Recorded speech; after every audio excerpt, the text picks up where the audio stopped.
So we were going to segue over to sexism, and I think that's a natural progression of this conversation because it gets very loaded very quickly with what should the rules be different because you're a man and I'm a woman, or I identify as a man even though I was born with, these bits. In what arena, though? Like, I mean, again, just like, it's an umbrella. Yep.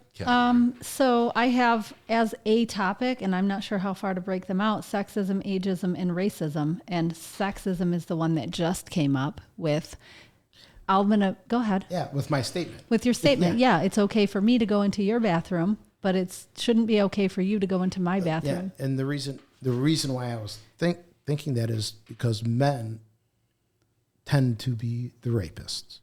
I mean, they're, not like I'm not sure the exact statistic, but I'm sure we'd all agree that it's probably a bit north of 90% that men rape.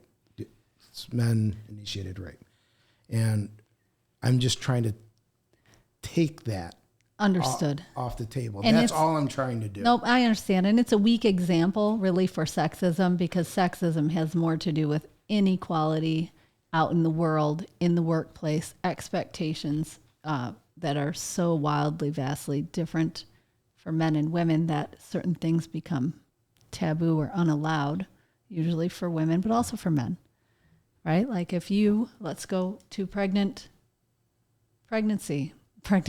anyway, you as a man don't get to take a bunch of time off work and be with your newly born person as a cultural norm. I can take some. But not by law. There's no policy that requires. Are you sure? Yeah. I thought there was like 6 weeks. We're the only first know. World country that does not have. The state of Michigan does not protect a 6-week unpaid leave. I thought they did, and you get to keep your job. It's unpaid. Oh, maybe it is federal. I'm going to show you how dumb I am right now. Both sexes. If I become a dad. Oh, dads get it too? I can take up to 6 weeks and that's protected. Okay. But, I can use my vacation and unpaid or any combination. Sure. You can take the humongous financial burden while you have a new family member to figure it out. Okay, well, that's a terrible example for sexism. I mean, sexism obviously exists when it comes to policy and what is occurring in Lansing and how to tackle it. I mean, you need to look at the specific example you're trying to target and solve. So conceptually, do you think, women should be barefoot and pregnant in the kitchen? Then let me go just 50 years ago. Well, do they want to be barefoot and pregnant? Good question. How's that? I like your answer. That's exactly it. Okay. They should have the freedom to choose what to do with their lives the same as a man would. And I do consider myself, I think it's a second wave feminist. Yeah. Of the 80s type. Yeah. You possibly third, really. I'm not honed up on it enough. Yeah. All right. For some reason, second wave comes to mind. I'm not smart enough to say any kind of wave. How's that? So this is actually encouraging because we're having a hard time coming up with examples of sexism in our daily. Either we're so entrenched we don't see them, or they're not really there. In culture. Sure. But the question of policy combating it, I'm not the type that wants to really use the government to dictate the culture. I mean, there's a lot of things I would like to see culturally occur. And there are times where, okay, this is an appropriate policy just for civil rights and all that. Yep. But that's not to say that I want the government imposing views on everybody. If somebody wants to be sexist, they have the right to be. If somebody wants to be racist, they have the right to be. Now, where it crosses over into policy realm is, you can be racist, but you can't have a sign on your window that says no blacks in my restaurant. Mm-hmm. So that's where the intersection comes and policy then becomes a thing. But sexism. It's interesting. It's almost like the whole conversation around sexism got moved and is expressing itself on the LGBTQ plus community. Like they're bearing the brunt of all of that. And going back to the LGBTQ topic, there is one more with the umbrella that we haven't really touched on that is more policy related in a way, which is school curriculum. And because you have things like the Don't Say Gay bill down in Florida. What? I don't even know what that is. What is this? So Do you know what this is, John? I haven't read the law, so I don't know exactly what it says. But Right, you've heard of this. bottom line, Do tell. I think the law is horrible, but let me explain what it is. Basically, it is in theory targeted towards teachers who are injecting inappropriate sexual material to third graders and below. That's the cover for why this law exists. If you look at the actual law, though, what it says is that any parent who feels that the teacher has done something inappropriate, very vague, they can file a complaint with the school, and the school has to spend a whole bunch of money defending against this accusation of wrongdoing. And it basically creates a culture of silence that the teachers now are going to be afraid to just even mention any sort of story where there's gay characters, let's say, because, all it takes is one parent to get upset and they have veto power and they can just make the school have to pay to defend their actions and potentially even pay the parents' cost of litigation or arbitration. It's a really... And this is all a result of some curriculum that I'm Yeah. You have I'm asking, not saying. No. What prompted this law or this?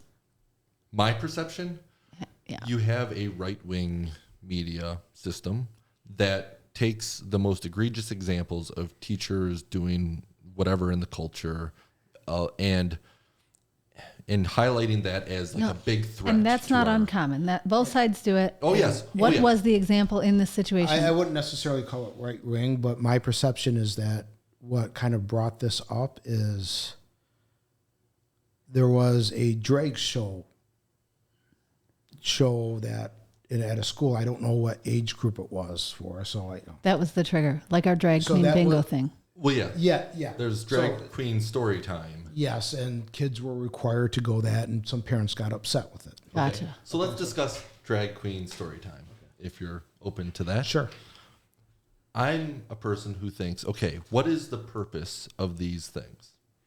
Drag queens, they exist in our society. Yes. What do they want? They want the same acceptance and just, no big deal. It's a drag queen as anybody else.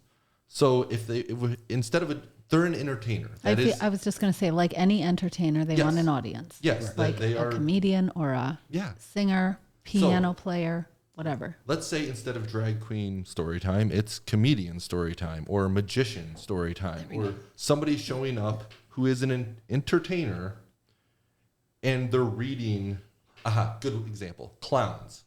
Some people are terrified of clowns. So if the clown community decided, let's do these story time readings to make it so the next generation of kids aren't afraid of clowns. So they show up, they read a story, they're perfectly normal. And kids can be like, okay, yeah, you get acclimated. It's not a big deal. It's just a clown.